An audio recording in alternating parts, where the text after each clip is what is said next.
ลุงเปิ้นติดศาสนกิจเปิ้นมีงานที่วัดวังดินตำบลห่วงเปาอำเภอจอมทองจังหวัดเชียงใหม่เปิ้นติดศาสนกิจที่วัดวังดินเพราะว่าเปิ้นจะมีงานผูกพัทธสีมาตัดหวายลูกนิมิตวันผูกนี้วันนี้เปิ้นก็กะก่อเกียมกันละที่วัดวังดิน อาตมาก็ก่ายมาหั่นนะโอ้โหนหนักอยู่เนอะนะอาตมาก่ายมาหั่นก็เลยทำให้จ้าไปนิดหน่อยแต่ก็ยังมาอยู่เนาะอย่างใดอย่างใดก็บ่ให้เสียการเสียงานอาตมาก็มาอยู่มาปะกันวันนี้เป็นวันสำคัญทางพระพุทธศาสนานั่นก็คือเป็นวันมาฆบูชาศรัทธาญาติโยมวันนี้รายการนี้อาตมาก็มาร่วมดำเนินรายการวันนี้อาตมารับผิดชอบดำเนินรายการที่สถานีแห่งนี้อันมีสถานีวิทยุวัดฝายหินอำเภอเมืองจังหวัดเชียงใหม่โดยเมตตาธรรมท่านอาจารย์วิสุวัตรวรกิจโจสถานีวิทยุ 100.25 วัดพระบาทอุดมน้ำบ่อสาวาโดยเมตตาธรรมหลวงป่อสุจิตานุรักษ์และก็ท่านอาจารย์เจริญแล้วก็สถานีวิทยุ 98.75 ห้วยตองซักเรดิโอโดยเมตตาธรรมหลวงป่อวาปีวรมานิตและท่านอาจารย์ชาวริตชัยวังโสสถานีวิทยุมนเสียงธรรมอำเภอแม่แจ่มโดยเมตตาธรรมหลวงป่อมงคลวิสิทธิ์แล้วก็ท่านอาจารย์อุทัยตึงสองรูปสององค์สถานีวิทยุ 89.50 เมกะเฮิรตซ์บ้านทุ่งเรดิโอโดยได้รับการเอื้อเฟื้อเมตตาเวลาป่ออุดมแม่เทียมวันพุทธวงศ์และหลายๆสถานีที่เปิ่นรับริ้งสัญญาณในวันนี้ก่อนที่จะได้ได้จากกันนั้นวันนี้เนื่องด้วยเป็นวันพระใหญ่เจิญจวนศรัทธาญาติโยมได้ไหว้พระก่อนเนาะแล้ววันนี้เป็นวันพระวันศีลวันนี้เฮาก็ไหว้พระเหียก่อนเนาะศรัทธาญาติโยมเนาะ กราบหนึ่งกราบสองกราบสามอรหังสัมมาสัมพุทโธภะคะวาพุทธังภะคะวันตังอภิวาเทมิสวากขาโตภะคะวะตาธัมโมธัมมังนะมัสสามิสุปฏิปันโนภะคะวะโตสาวกสังโฆสังฆังนะมามิกราบหนึ่งกราบสองกราบสาม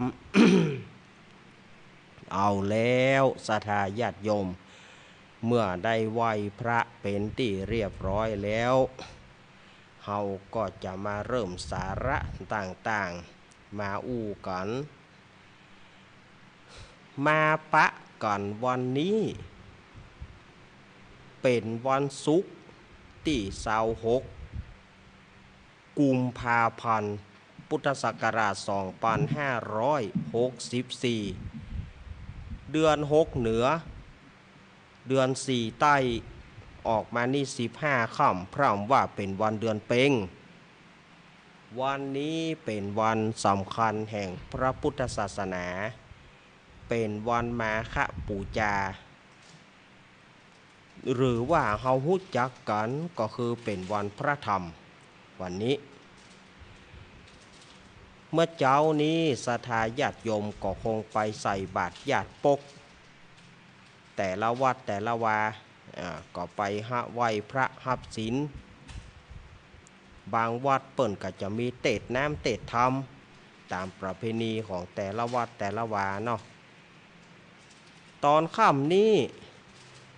ก็เชิญชวนคณะสัตยาติโยมไปเวียนเทียนกันตามวัดต่างๆเนอะวัดใกล้บ้านท่านวัดใกล้บ้านของญาติโยมนะจะไปลืมไปเวียนเทียนกันเนอะเมื่อค่ำนี้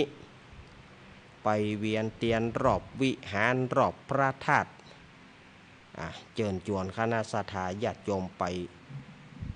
เวียนเทียนกันเพื่อถวายเป็นพุทธปูชาธรรมปูชาและสังฆปูชา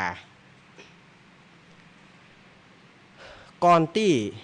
จะได้เข้าสาระต่างๆนั้นอาตมาก็ขอประชาสัมพันธ์งานให้กับโยมปี่พิสมัยเนาะโยมปี่พิสมัยวิไรศักดิ์เปิ้นได้ฝากมาว่าวันที่28นี้เนอะที่วัดดอนตันตำบลเหมืองเกี้ยวอำเภอแม่ริมจังหวัดเชียงใหม่เปิ้นจะมีการถวายทอดผ้าป่าสามัคคีเพื่อสมทบทุนในการสร้างโบสถ์หรือว่าอุโบสถที่ยังบ่แล้วเสร็จทอดถวายณวัดดอนตันตำบลเหมืองเกี้ยวอำเภอแม่ริมจังหวัดเชียงใหม่ในวันอาทิตย์ที่28กุมภาพันธ์ก็คือวันฮือนี่ละเนอะศรัทธาญาติโยมก็ขอเชิญชวนคณะศรัทธาญาติโยมไปร่วมกินร่วมทานกันงานนี้อาตมาก็จะไปเนอะโยมปี่พิสมัยอาตมาจะไปเนอะอาตมาจะไปขวายหน่อย เพราะว่าวันนั้นมันเป็นวันติดวันนั้นมันเป็นวันติดโชเฟอร์ก็ติดกาด ไปกาดแล้วก็อาตมาจะไปกับโชเฟอร์แล้วก็เจนี่พลาดไปได้ไปบอดี้การ์ดอาตมา เจเป็นบอดี้การ์ดของอาตมาคืออย่าได้บอดี้การ์ดเป็นคนพอกอยอาตมาเดี๋ยวจะจ้างเงินเดือนละ เดี๋ยวจะจ้างเงินเดือนละศรัทธาญาติโยมที่บ่สามารถจะไปได้ก็ฟังตังคลื่น104เนาะซึ่งท่านอาจารย์วิศวัตวรกิโจปินานคำมูลตุปีหนุ่มพี่น้อยสมบูรณ์ลูกเนนตะวันทีมงานเพื่อจะยกกล่องคาราวานไปถ่ายทอดที่ในวัดเหมืองเกี้ยวหั่นเลยเนอะฉะนั้นศรัทธาญาติโยมก็ไปร่วมกินร่วมทานด้วยกันเนาะอาตมาก็จะไปวันอาทิตย์เนี่ยแต่อาตมาก็คงจะได้ไปบ่เมินบ่นานเพราะว่าอาตมาต้องปิกมาเตดงานข่าวดำแถมวันอาทิตย์ภาคกลางคืนเนาะขอไปให้เปิ่นได้หันหน้าหันตากันยังดีเนาะศรัทธาญาติโยม งานนี้อาตมาจะไปเนอะ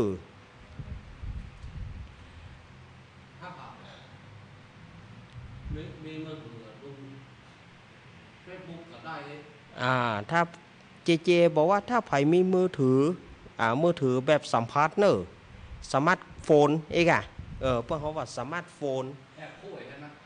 เพื่อเขาว่าแบบสมาร์ทโฟนก็คือสัมผัสนะที่เขาคุยเงาขูดกันนะเจบอกว่าพิมพ์ว่าฝายหิน2มันจะปรากฏนั่นฟางในหั่นก็อีแม่บ่มีอีแม่บ่มีก็ฮื้อลูกฮื้อหลานแน่ อีแม่บ่มีก็ฮื้อลูกฮื้อหลานขอยืมโทรศัพท์สู่สักพักเขาตอนเหรอหรือว่าวันเดียวบ่ได้ฟังเล่นเกมเตื้อขอได้ฟังแม่ใครฟังไงฟังได้เนอะ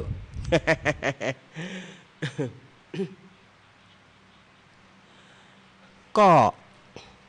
ช่วง4 โมงกันเนอะอาตมาจะเตะทำอาตมาจะเตะทำดั่งเจ้าภาพหลวงพ่อมานิดหลวงพ่อมานิถาวโรตะวาเปิ้นมาที่วัดพระธาตุดอยน้อยเปิ้นมาหาหลวงลุงแล้วเปิ้นก็ฝากปัจจัยที่หลวงลุงเปิ้นบ่ได้ไปหาอาตมาสักคำแต่ว่านี่นะเปิ้นตานจุดแต่ว่า เปิ้นฟัง งานเปิ้นไปหลายตีเปิ้นฟังตานจุดตานจุดตานจุด เปิ้นเลยฝากไว้กับอาตมาภาพฝากที่หลวงลุงเปิ้นมาที่วัดพระธาตุดอยน้อยแล้วก็ศรัทธาญาติโยมแห่งหลายท่านที่เปิ้นเป็นเจ้าภาพเดียวภาค4 โมงเนาะ4 โมงอาตมาจะเทศน์ธรรมให้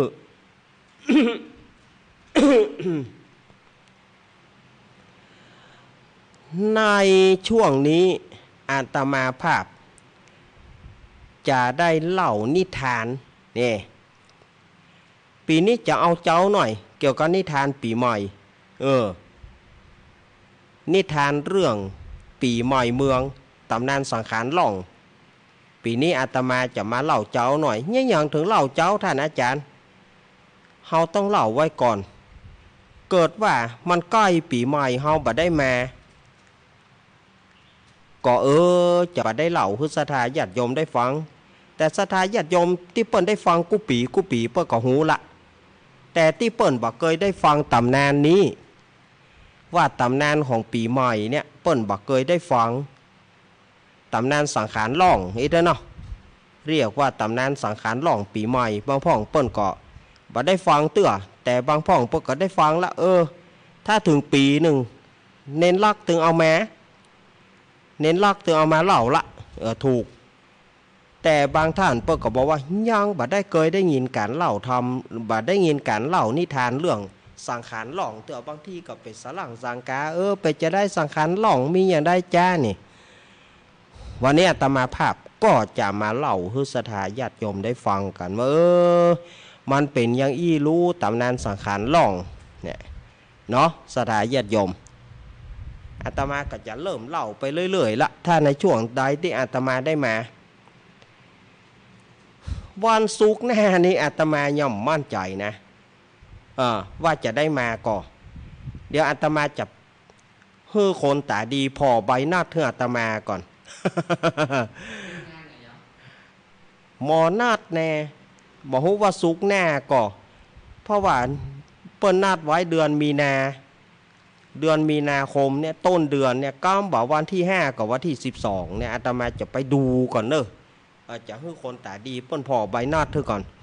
ก็มันเป็นว่าสุกแน่ก็บ่ได้มานะอาตมาก็จะคืนเวลาให้หลวงลุงถ้าว่ามันบ่จ่ายสุกแน่อาตมาก็มาอยู่ศรัทธาญาติโยมเนาะอันนี้เขาอู้กับไว้ก่อน2 กรณีนะ2 กรณีเอาละเพื่อบ่ให้เป็นการเสียเวลาอาตมาจะเล่าถึงตำนานสังขารหล่องปีใหม่ให้ศรัทธาญาติโยมได้ฟังกันว่ามันเป็นจะได้ที่เปิ้นได้ฟังก็เน้นลักเอามาแล้วเนี่ยพ่องเปิ้นกระท่าฟังเน้นลักเอามาแล้วพ่องเปิ้นยังบ่ได้ฟังใครฟังแต่เน้นลักเล่าถ้าจะม่วนเนี่ย เฮาก็ฟังกันก่อนเนาะ ในสมัยที่พระพุทธเจ้าของเฮาเปิ้นยังทรงพระชนชีพก็คือสมัยพระพุทธเจ้ายังเป็นตนเป็นองค์อยู่เปิ้นยังมีชีวิตอยู่เปิ้นบ่ตายเตื้อบ่ปรินิพพานเตื้อนะยามนั้นสมัยนั้นพระองค์สมเด็จพระสัมมาสัมพุทธเจ้าของเฮาเปิ้นประทับอยู่ที่พระวิหารเชตวันหรือว่าวัดเชตวัน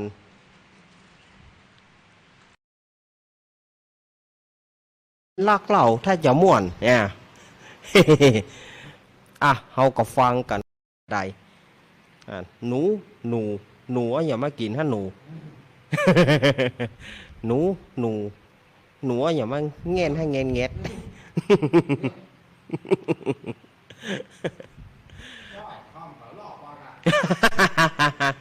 มันได้ยินเสียงเงี้ยเงี้ยเงี้ย เลยถามหนูว่าหนูอย่ามากิน ศรัทธาญาติโยมในสมัยนั้นองค์สมเด็จพระสัมมาสัมพุทธเจ้าเปิ้นได้ประทับอยู่ที่วัดเชตวันในเมืองสาวัตถีในวันนั้นพระเจ้าประสิทธิโกศลซึ่งเป็นผู้ครอง กรุงสาวัตถีซึ่งเป็นเอาง่ายๆว่าเป็นกษัตริย์หรือว่าเป็นพระเจ้าแผ่นดินในเมืองสาวัตถีเปิ้ลได้เข้าเฝ้าองค์สมเด็จพระสัมมาสัมพุทธเจ้าพร้อมไปด้วยบริวารแล้วก็เทวบุตรเทวดาแล้วก็ศรัทธาญาติโยมศรัทธาสาธุชนภิกขุภิกษุภิกษุณีอุบาสกอุบาสิกาเปิ้ลก็ไปฟังธรรมกันที่วัดในวันนั้นเมื่อได้เวลาเสด็จองค์สมเด็จพระสัมมาสัมพุทธเจ้าเปิ้ลก็ได้ประทับในวิหารแล้วก็ขึ้นนั่งบนแต่นเกี้ยวยามนั้นพระเจ้าประสิทธิโกศลก็ได้ทูลถามปัญหาเรื่องตำนานสังขารล่องกับองค์สมเด็จพระสัมมาสัมพุทธเจ้าว่าพันเตภควาข้าแด่องค์สมเด็จพระสัมมาสัมพุทธเจ้านายเมื่อพระอาทิตย์เคลื่อนจากราศีมินเข้าสู่ราศีเมษก็คือว่าพระอาทิตย์จากเดือนมีนามาถึงเดือนเมษาราศีมินก็คือมีนาราศีเมษก็คือเมษาเอาง่ายๆเมื่อพระอาทิตย์เคลื่อนย้ายจากราศีมินเข้าสู่ราศีเมษเหตุนั้นจึงได้ชื่อว่าสังขารล่องเหตุฉะนั้นบางปีก็เข้าตายแดดบางปีก็เข้าตายน้ำท่วมบางปีก็คนตายเกิดลูกบางปีก็เกิดโรคภัยไข้เจ็บเป็นโรคอุบาทเป็นโรคห่าลงกินอย่างปีเลี้ยวเนาะเรียกว่าโรคห่าลงกินก็คือโควิดนั่นนะถ้าจะอู้ให้มันงามๆนั่นก็โควิดถ้าจะอู้ตามภาษาพื้นเมืองเพื่อก็ฮ้องว่าโรคห่าลงกินบ้านกินเมืองบางปีก็เข้าตายแดดตายฝอยบางปีก็ไม่ได้กินบางปีก็แมงบงกางูกา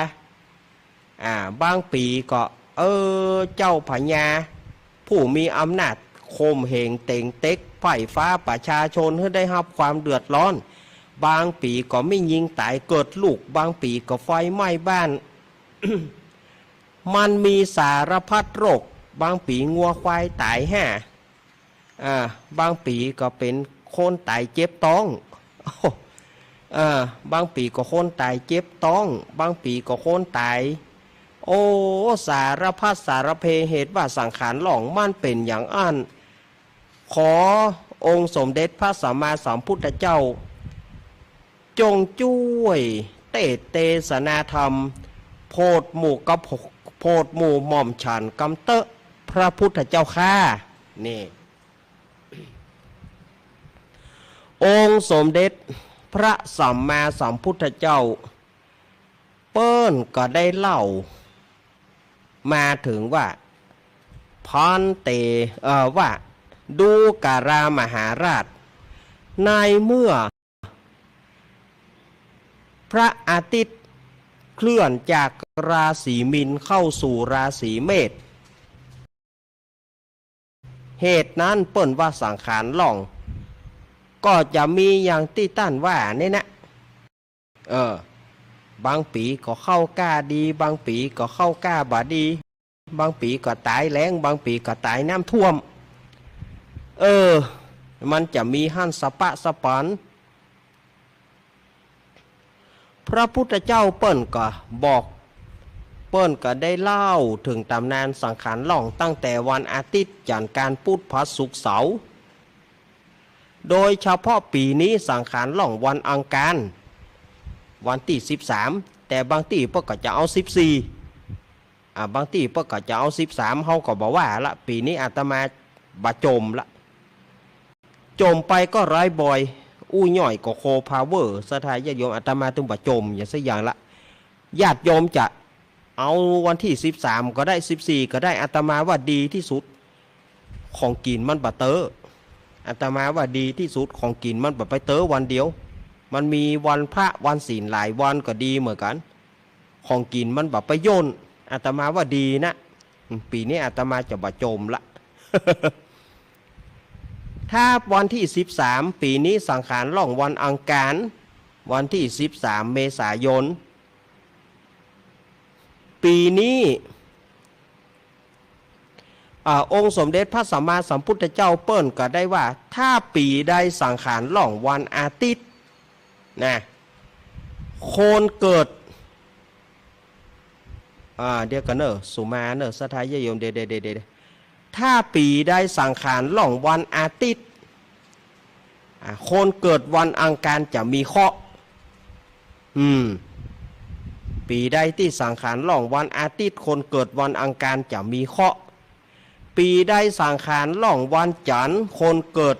วันพัดจะมีเคราะห์อย่างปีนี้สังขารล่องวันอังคารคนเกิดวันอาทิตย์จะมีเคราะห์ศรัทธาญาติโยมนะปีนี้นะคนเกิดวันอาทิตย์เนอะจะมีเคราะห์ถ้าปีใดสังขารล่องวันพุธคนเกิดวันศุกร์จะมีเคราะห์สังขารล่องวันพัดคนเกิดวันจันทร์จะมีเคราะห์สังขารล่องวันศุกร์คนเกิดวันศุกร์จะมีเคราะห์สังขารล่องวันเสาร์คนเกิดวันศุกร์จะมีเคราะห์นี่ เนี่ยคนเกิดวันศุกร์ขอประท้วงอาตมามีตายก็มีเคราะห์วันใดก็เป็นวันศุกร์ก็เนี่ยใดมันอาตมาเอาตามในน้ำในธรรมว่าแจ้อาตมาว่าคนเดียวรู้มาโคประท้วงอาตมามันนี่ว่าไปเลยนั่นนะนี่อย่างตายอะวันใดก็เป็นวันศุกร์วันอื่นมีก้างก็มันมีอย่างอี้คือว่าใหญ่โอ้ยคือว่าใหญ่มันมีนายธรรมเปิ้นเขียนมาอย่างอี้อาตมาก็ว่าอย่างอี้กันเนาะแล้วทีนี้องค์สมเด็จพระสัมมาสัมพุทธเจ้าเปิ้นก็ได้เล่าถึงว่าเหตุฉะไหนเปิ้นถึงฮ้องว่าวันสังขารล่องนี่อันนี้องค์สมเด็จพระสัมมาสัมพุทธเจ้าเปิ้นก็แจกแจงมาถามละสถาญาติโยม เปิ้นก็แจกแจงมาเล่าอธิบายเตศนาแบบแบเบอร์ว่าในอดีตการนานร่วงแล้วนี่อาติเตกาเลอย่างที่เขาว่าเนี่ยยังมีเมืองหนึ่งเมืองเนี่ยโอ้ไผ่ฟ้าประชาชนอยู่กันแบบโฮมเย็นเป็นสุขเลี้ยวก็มีเศรษฐี2ผัวเมียเศรษฐี2ผัวเมียเนี่ยอยู่กันมาตั้งปฐมวัยคือแต่งงานกันประมาณอายุ15-16จนถึงอายุ50เกือบ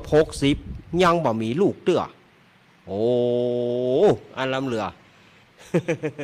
ทำไมไม่ปรึกษาแพทย์เนาะทำไมไม่ปรึกษาแพทย์อยู่กันมาอายุพอจะ60ละเท่าละแต่ยังบ่มีลูกไปที่ไหนก็พาธนาขอไหวขอให้ได้ลูกเนาะไปบนสมเด็จไปบนพระพุทธชินราชที่จังหวัดพิษณุโลกว่าจะบนไข่โหลหนึ่งชมพู่โหลหนึ่งก็ยังบ่ได้ลูกเตื้อพาธนาไหวขอให้ได้ลูกคือได้ลูกเป็นผู้ที่มีปัญญาชาเรียวชาราดไหวขอลูกแล้วตัดบ้านปู่เศรษฐีนะก็ซ้ำมาใกล้บ้านขี้เหล้า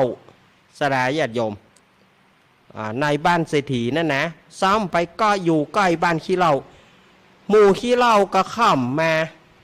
ก็ไปละไปเสียวเปิ้น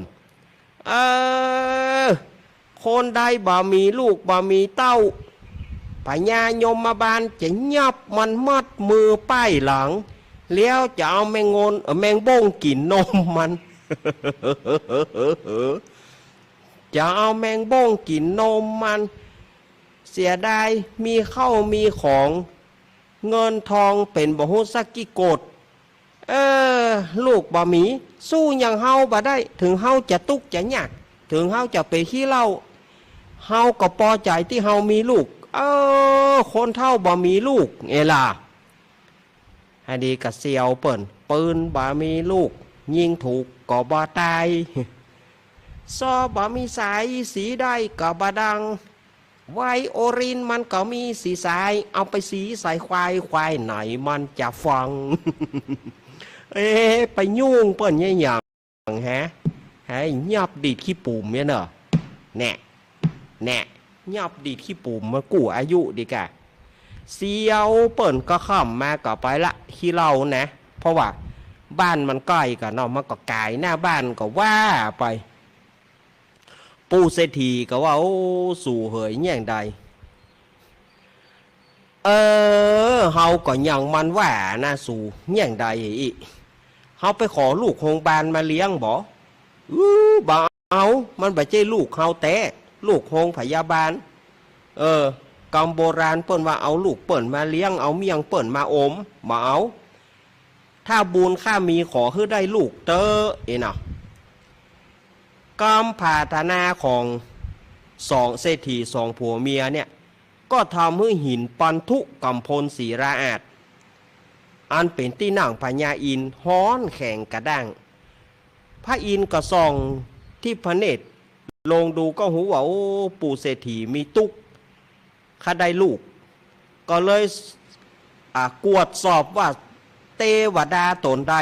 ที่จะหมดบุญก็ไปหันใส่ธรรมะเทวบุตรคือธรรมะเทวบุตรเนี่ยจะหมดบุญคือจะตายละจะตายจากเมืองฟ้าพระอินทร์ก็เลยไปหาที่อยู่ของธรรมบาลเทวบุตรชื่อเป็นธรรมบาลเทวบุตรว่าเจ้าท่านธรรมบาลเทวบุตรบาดเดียวนี้ท่านจะตายแล้วนะฮู้ก่อแล้วท่านจะไปเกิดที่ไหนก็บ่ฮู้นะก็จะเอาตามกรรมตามเวรว่าเอาอย่างอีท่านไปเกิดในท้องแม่เศรษฐีเตอะเพื่อท่านจะได้สร้างบุญท่านจะมีสติปัญญาเฉลียวฉลาดว่าธรรมบาลเทวบุตรก็ฮับ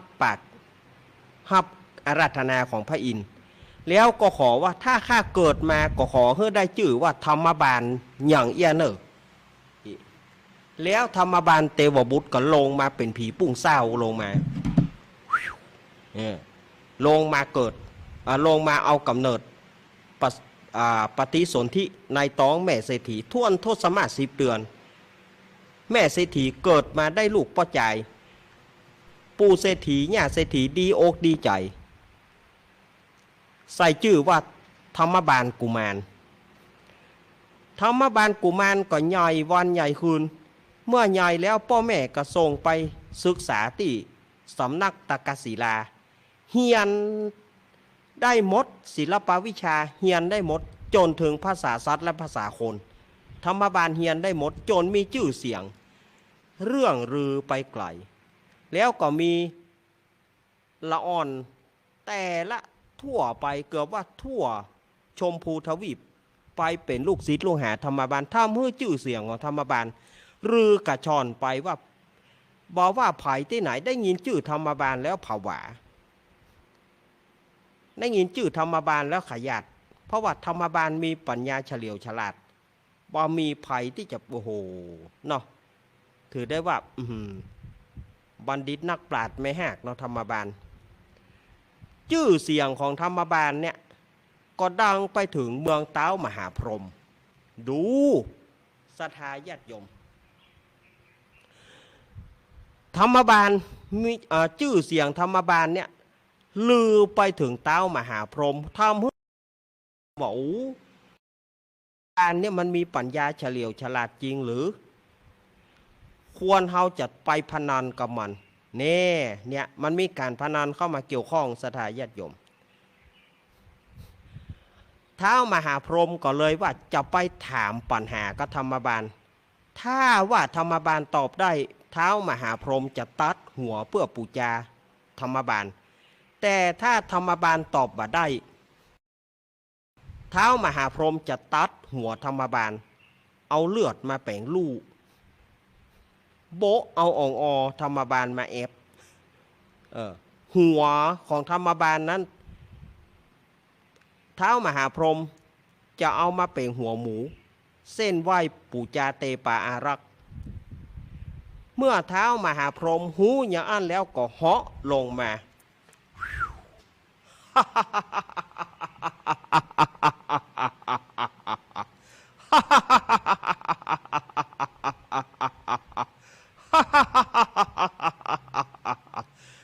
Good morning สวัสดีธรรมบาลโอ้ท่านเป็นไผเฮาคือเต้ามหาพรหมได้ยินว่าท่านเนี่ยมีปัญญาเฉลียวฉลาดได้ยินว่าบ่มีภัยเทียมทันเนี่ยจริงหรืออ๋อแน่นอนกับท่านเต้ามหาพรหมขึ้นชื่อว่าธรรมบาลแล้วย่อมมีปัญญาเฉลียวฉลาดบ่มีภัยแม้แต่ภัยจะมาขอเฮียนก็บ่ได้แม้แต่ภัยจะมาลู่เฮียนก็บ่ได้เพราะว่าความหูของข้าเนี่ยนักขนาดจนถึงขั้นข้าหูถึงภาษาสัตว์ภาษาคนนอกนั้นภัยได้ยินชื่อธรรมบาลแล้วผวาเลย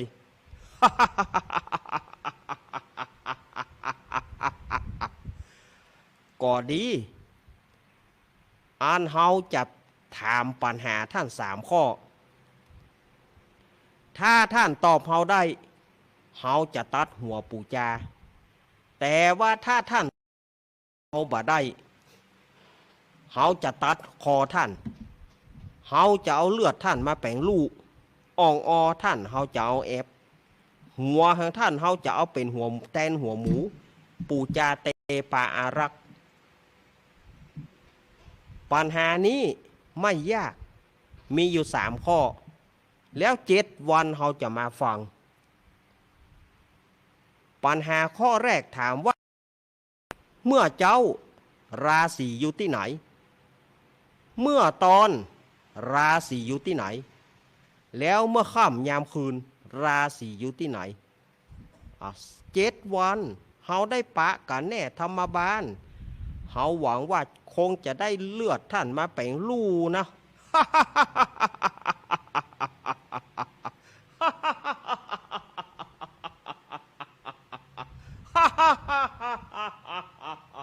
ไปก่อนนะ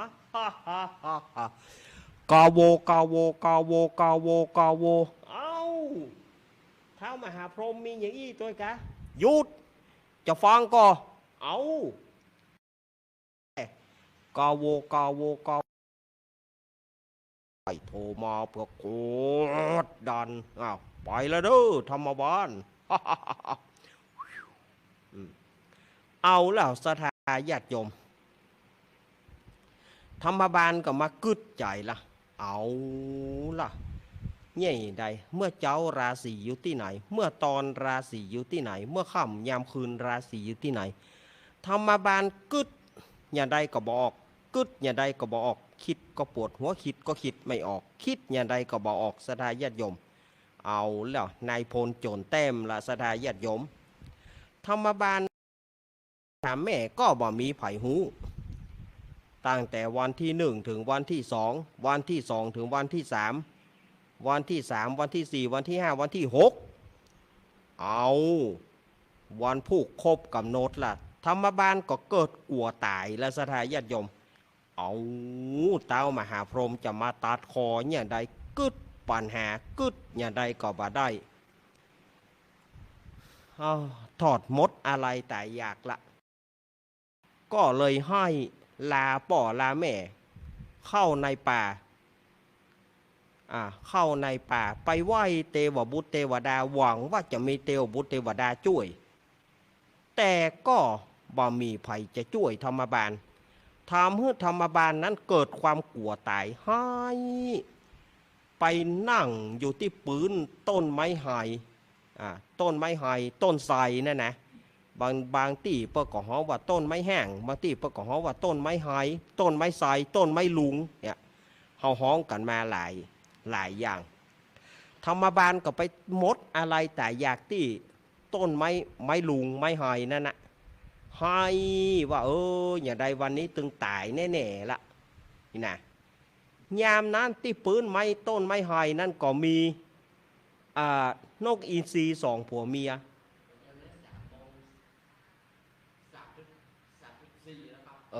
โหละตึกกะลาก็ไปเปิดสายรอบสุดท้าย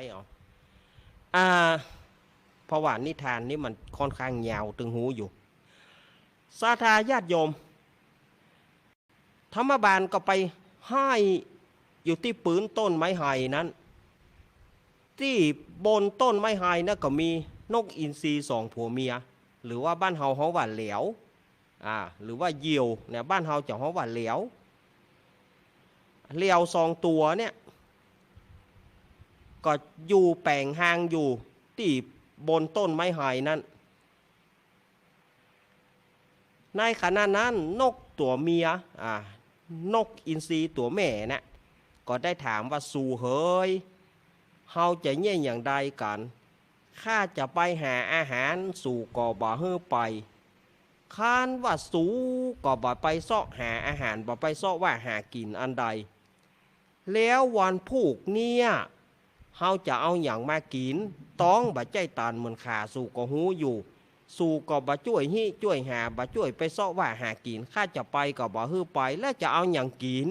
หาขอถามหน่อยล้อนี่นะยามนั้นนกตัวปูนกผู้เป็นผัวเนี่ยก็บอกว่าโอ้ยเธออย่าเสียใจเธออย่าเดือดร้อนเรื่องอาหารการกินเลยที่รักพรุ่งนี้ยังมีชัยนี่เนาะพรุ่งนี้อาหารอร่อยยังคอยท่าเราวันพรุ่งนี้เปิ้นจะฆ่าธรรมกุมารวันพรุ่งนี้เปิ้นจะฆ่าธรรมบาลกุมารพญาเท้ามหาพรหมจะตัดหัวมันมันพญาเท้ามหาพรหมจะเอาแอบเลือดมันเท้ามหาพรหมจะเอาแป้งลูกหัวมันเท้ามหาพรหมจะเอาแตนหัวหมูปูจาเตปาอารักส่วนว่าชิ้นเนื้อมันต่างๆมันก็เป็นอาหารของเราวันพรุ่งนี้เธออย่าโศกเศร้าเสียใจเธออย่าเดือดร้อนเรื่องอาหารการกินวันพรุ่งนี้เราได้กินแน่เปิ้นจะฆ่าธรรมบาลกุมารวานยามนั้นนางนกตัวแม่นะก็ถามว่าโอ้มันเป็นปัญหาอย่างมันเนี่ยอย่างเท้ามหาพรหมถึงจะต้องฟันคอธรรมบาลเพราะว่ามันตอบปัญหาเท้ามหาพรหมบ่ได้เท้ามหาพรหมจะตัดคอมันชิ้นเนื้ออาหารมันก็เป็นของเราสิที่รักเธออย่าเดือดร้อนหรอที่นี่ เท้าบ่ใช่เท้าหรอที่นี่นางนกตัวแม่ก็ถามว่าแล้วมันเป็นปัญหาข้อขาดบาดตายอย่างใดล้ำเหลือสู่หาเท้ามหาพรหมถึงจะต้องฆ่าธรรมบาลเนี่ยมันเป็นเรื่องที่คอขาดบาดตายขนาดนั้นเลยกะมันก็ไม่ถึงการนั้นหรอกที่รักหรอสลิดนกตัวนี้มันก็ไม่ถึงกับคอขาดบาดตายหรอกแต่ว่าธรรมบาลเนี่ยมันตอบไม่ได้เท้ามหาพรหมก็เลยจะฟันคอมัน ว่า มันเป็นปัญหาที่ยากเต็มทีกะสู่มันก็ไม่ยากหรอกก็บ่ยากแล้วข้าจะหูได้จะได้เล่าปัญหามันก็ไม่ยากหรอกนะคือเปิ้นถามว่าเมื่อเจ้าราศีอยู่ที่ไหนเมื่อตอนราศีอยู่ที่ไหนเมื่อค่ำยามคืนราศีอยู่ที่ไหนก็แค่นั้นแหละที่รักยามนั้นนางนกตัวแม่ก็เลยสู่ข้าก็บอกหูเหมือนกันเหรอข้าก็ไข้หูเหมือนกันสู่พอจะตอบได้ก็ว่าเมื่อเจ้าราศีอยู่ที่ไหนเมื่อตอนราศีอยู่ที่ไหนเมื่อค่ำยามคืนราศีอยู่ที่ไหนสู่พอจะหูก็ขอบอกคือข้าพ่องเหรอนกตัวปูแต่งโคดเนี่ยข้าจะฮื้อเต้ามหาพรหมฟันคอสู่ตัวบัตธรรมบาลก็ ข้าได้เมียอย่ามาเป็นโคเซอร์เป็นตัวเซอร์ตัวซึ่งนี่ข้าได้เมียอย่างบดีอีอะไรจะฮืดเท้ามาหาพรหมฟอนคอตัวบัตธรรมบาลเห็นมานี่นั่งนี่จะอู้ฮือฟังนั่งนี่ฟังนะฟังนะหูล่ะนั่งนี่ฟังนะก็หูแล้วนะก็ข้านั่งนี่รู้แต่กันเนาะฟังนี่เงียงหูฟังให้ดีๆเมื่อเจ้าราศีอยู่ที่ไหนเมื่อเจ้าเนี่ยราศีของคนเฮาอยู่ที่หน้าพอตื่นมาเอาน้ำล้างหน้าสบายสบายสบายใจสบายมือแต่กันเนาะแล้วเมื่อตอนนอสูราศีคนเฮามีที่ไหนเมื่อตอนราศีของคนเฮาอยู่ที่อกเมื่อตอนนี้ฮ้อนเอาน้ำลูบอกเย็นชื่นใจแล้วก็เมื่อข้ามยามคืนรอสูราศีของคนเฮาอยู่ที่ไหนเนี่ยข้าจะฮื้อเท้ามาหาพรหมฟอนคอสู่ตัวดับบัตธรรมบาลแต่ละก็เมื่อข้ามยามคืนราศีของคนเฮาเนี่ยอยู่ที่ปลายเท้าปลายตีนคนเฮาเนี่ยการเมื่อข้ามยามคืนใกล้จะหลับจะนอนเอาน้ำล้างตีนนอนหลับสบายตลอดทั้งคืนธรรมบาลได้ยินอย่างอันก็แต่กันเนาะแต่ข้ารอดตายแล้วข้ารอดตายแล้ว ขอบคุณเนนกทั้งสองที่ได้ฮื้อปัญหาข้าบาตายแล้วชโยชโยชโยย่าโมออกศึกข้าบาตายแล้วอีหรอธรรมบาลกระจำแหละเมื่อเจ้าราศีอยู่ที่หน้าเมื่อตอนราศีอยู่ที่อกเมื่อค่ำยามคืนราศีอยู่ที่ปลายตีนธรรมบาลก็ไปท่องจนจำได้สดายญาติโยมส่วนว่าเท้ามหาพรหมนั้นขึ้นไปบนจานพรหมก็ไปโฝนมีดเพื่อจะมาฟันคอธรรมบาลนี่โฝนมีดจนเลื่อมแลดแหละ สดายญาติโยมก็ถึงวันพุกเมื่อเจ้าเท้ามหาพรหมก็ลงมาเลยเตาะตุงตวงเตาะตุงตวงเอาเท้ามหาพรหมมีอย่างอี้ตัวกันหยุดจะฟังก่อนก็เล่าไปแล้ว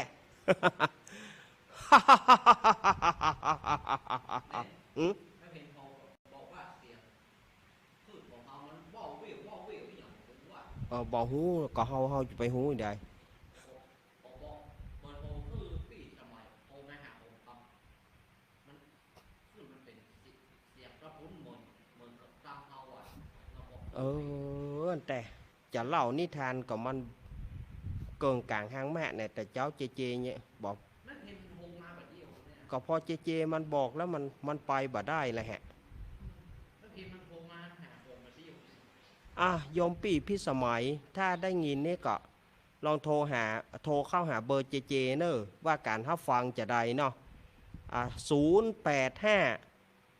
623 2408 085 623 2408โยมปี่พี่สมัยโทรมาหาเจกัมเนอะว่าการรับฟังอย่าได้ตั้งแม่เพนบอกว่าเสียงมันบักให้ดีก็อาตมาจะไปหูจะได้เนาะอาตมาก็นั่งอยู่นี่เนาะ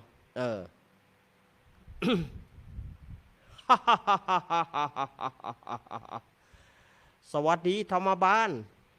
วันนี้เฮาคงจะได้เลือดท่านมาแป่งลู่แน่นอนเนาะมาจิ้มเงามีดนี่แค่เตียวไก่หัวท่านก็ปูดแล้วเฮาคงจะได้เลือดท่านมาแป่งลู่เนาะ โอ้ยบ่มีทางหรอกท่านมหาพรหมขึ้นชื่อว่าธรรมบาลน่ะบ่เคยเสียหัวหื้อไผมีแต่ท่านอันน่ะจะเสียหัวหื้อเฮา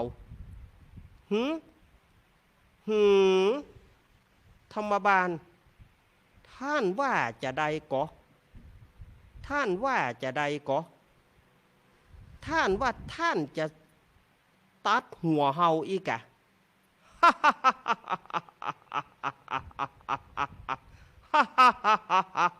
เฮ้อเฮ้อเฮ้อเฮ้อเฮ้อ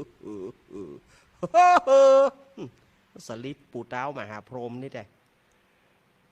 เฮาคงจะได้ตัดหัวท่านดีกว่าก้าธรรมบาลเครื่องลู่เฮาก็มีนะบ่มีทางหรอกท่านนั่นแหละจะต้องเสียหัวฮือเฮาเอ้าภัยจะเสียก็เดี๋ยวก็หูเพราะเวลาจะหมดละ เอ้าท่านตอบปัญหาเฮามาก่อนข้อแรกเมื่อเจ้าราศีของคนเฮาอยู่ที่ไหนอ๋อเมื่อเจ้าราศีอยู่ที่หน้าคนเฮาตื่นมาต้องเอาน้ำล้างหน้าสบายสบายสบายใจสบายมือเฮ้ยเฮ้ยมันตอบได้นี่บ่เฮ้ยแล้วเมื่อตอนเหรอราศีอยู่ที่ไหนตอบมาธรรมบาลฮ่าฮ่าฮ่าฮ่าฮ่าอ๋อเมื่อตอนกะเมื่อตอนราศีอยู่ที่อกคนเฮาฮ้อนนักคนน่ะเอาน้ำลูบอกเย็นชื่นใจเฮ้ยเฮ้ยโอ้ยโอ้ยโอ้ยเจ็บโอ้ยข้าบาลามาเสียหัวเฮ้ยอย่ากันนี่เฮ้ยซอยคอยแน่ซอยคอยแน่ เป็นลาวเหรอนะปัญหายังเหลือแถมข้อหนึ่งถามว่าแล้วเมื่อค่ำยามคืนราศีของคนเฮาอยู่ที่ไหนธรรมบาลอ๋อเมื่อค่ำยามคืนราศีของคนเฮาอยู่ที่ปลายเท้าปลายตีนคนเฮาก่อนจะรับจะนอนเอาน้ำล้างตีนเข้านอนหลับสบายตลอดทั้งคืนเฮ้ยเฮ้ยตายแล้วเบ้ยตายตายตายโอ้ยโอ้ยโอ้ยเจ็บโอ้ยโอ้ยโอ้ยเจ็บเจ็บจนทนไม่ได้โอ้ยตายแล้วธรรมบาลท่านตอบปัญหาเขาได้ถึง3 ข้อเขาจะต้องได้เสียหัวเพื่อท่านแน่เฮ้ยธรรมบาลบ่ใจว่าเขาบ่อยากจะเสียหัวนะแต่ว่าเนื่องด้วยหัวของเขาเนี่ยถ้าไปตกในขอบฟ้าจักรวาลถ้าไปตกในอากาศก็จะเกิดฝนแห้งฝนแล้งแต่ถ้าไปตกในเมืองมนุษย์ก็จะเกิดไฟไหม้โลกแต่ถ้าไปตกในมหาสมุทรแปซิฟิกมหาสมุทรแปซิฟิกก็จะแห้งโอ้ยเอาใจเนี่ยจะได้ในธรรมบาลเรียบร้อยแล้วเท้ามหาพรหมก็เลยกึดจ่ายได้ก็เลยห้องลูกมาสั่งว่าถ้าถึงปีใหม่สังขารล่องมาเมื่อใดเฮ้อลูกตึง7 คนเนี่ยพัดกันเอาหัวป่อหัวละนี่จะเดี๋ยวกันมันเหลือน้อยเดียวขอเวลาหน่อยเนอะวันนี้เนาะมันได้เหล่ายาวหน่อยก็เท้ามหาพรหมก็เลยได้บอกคือกับลูกสาวว่าป่อได้พนันหัวกับธรรมบาลบัดเดี๋ยวนี้ป่อการธรรมบาลบัดเดี๋ยวนี้ก็เลยถึงขั้นว่าจะได้ป่อจะได้ตัดหัวป่อเพราะว่าหัวป่อเนี่ยถ้าไปตกในเมืองมนุษย์ไปตกในอากาศก็จะเกิดฝนแห้งฝนแล้งถ้าไปตกในโลกมนุษย์ไฟก็จะไหม้โลกถ้าไปตกในมหาสมุทรแปซิฟิกมหาสมุทรแปซิฟิกก็จะแห้งฉะนั้นลูกตึง7 คนพัดกันถ้าถึงวันสังขารหล่องมาให้เอาหัวป่อแห่ไปไว้เขาไกลลาดปุนเนอร์ว่าแล้วเท้ามหาพรหมก็ตัดหัวตัวเก่าลูกคนเก่าชื่อว่าตุงสะฮับเอาหัวป่อแล้วแห่ไปที่เขาไกลลาดนั่นจึงเป็นตำนานของสังขารหล่องที่เฮาฮู้จักก็คือสังขารหล่องมาจนถึงปัจจุบันนี้เมาชีวิตเสียเวลาเมาสุราเสียความสำคัญเมาการพนันหมดตัวคบเพื่อนชั่วหมดดีการพนันมีอันอย่างก็หมดขนาดเป็นเพียวเต้ามหาพรหมยังต้องเสียหัวให้กับธรรมบาลเมาการพนันหมดตัวมีงัวเสียงัวมีควายเสียควายมีนาเสียนามีบ้านเสียบ้านมีอย่างเสียหมด เพราะการพนันศรัทธาญาติโยมอาตมาขออันนี้เป็นข้อคิดถือว่านิทานเรื่องนี้เพื่อสอนว่าการพนันบ่ได้สร้างคนให้เป็นคนดีขนาดอยู่แต่เมืองพรหมปุ้นยังต้องมาเสียหัวเอาละศรัทธาญาติโยมอาตมาได้เล่าถึงอานิสงส์ของเรื่องของสังขารหล่องตำนานสังขารหล่องวันนี้จักยาวเหยียดเฉียดเมืองใต้เลยเวลาไปหน่อยอาตมาขอย่างกำเดียวเนอะก็เดี๋ยวอาตมาจะมาเตะธรรมเนาะศรัทธาญาติโยมขอขอบคุณลุงโดมเนอะป้าโดมพุทธวงศ์วันนี้อาตมาเลยเวลาไปหน่อยขอสุมาเนอะเอาละมาเวลาหมดแล้วขอเจริญพร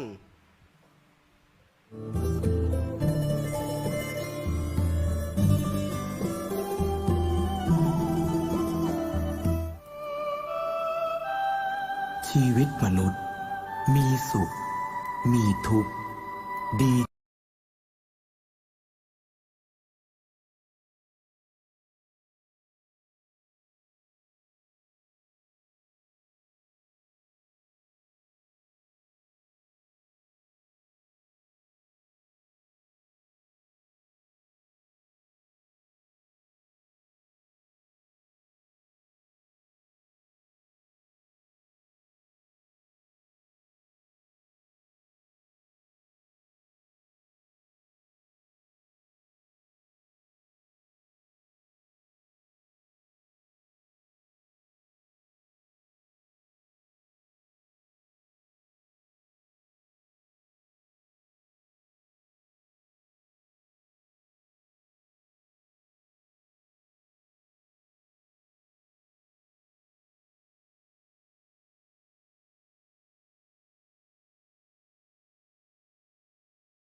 เจ้ามามือเปล่าจะเอาอะไร เมื่อตอนเจ้าไปเจ้าก็ไปมือเปล่าเช่นกัน ชื่อเสียงหยดลาบหากเอาไปไม่ได้สักอัน แล้วใหญ่ยื้อแย่งแข่งขันกอบโกยกันฆ่าฟันตัดรอนเงินทองตามส่งแค่โรงพยาบาลญาติมิตรวงวานลูกหลานส่งแค่เชิงตะกอนจะมีใครเล่าอยู่กับเรานอนเฝ้ากองฟอนวางดอกไม้จันทร์แล้วจรกลับไปนอนบ้านใครบ้านมันใหญ่ขับฟ้า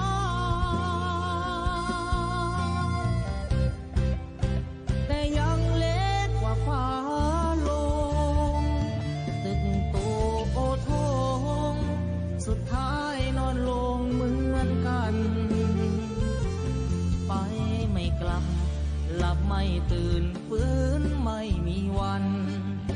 ชีวิตหลังความตายนั้นนรกสวรรค์ยังรอบาปบุญดีชั่วติดตัวเมื่อตายเงินทองมากมายคนเอาไปไม่ได้หรอกน้อร่างนอนแน่นิ่งไม่ไหวมัดแขนผูกคอไฟไหม้หงิกงอเป็นเท้าผูกคอไฟไหม้หมด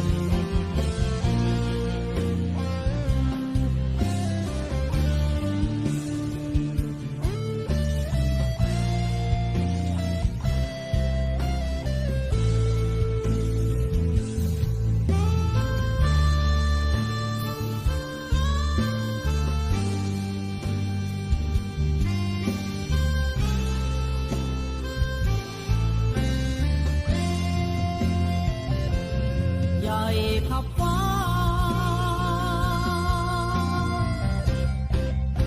แต่ยังเล็กกว่าฟ้าลงตึกโตโอทงสุดท้ายนอนลงเหมือนกันไปไม่กลับหลับไม่ตื่นฟื้นไม่มีวันชีวิตหลังความตายนั้นนรกสวรรค์ยังรอบาปบุญดีชั่วติดตัวเมื่อตายเงินทองมากมายคนเอาไปไม่ได้หรอกน้อร่างนอนแน่นิ่งไม่ไหวติ่งเหมือนดังต้นตอตราสังมัดแขนผูกคอไฟไหม้หงิกงอเป็นเท่าหุยผง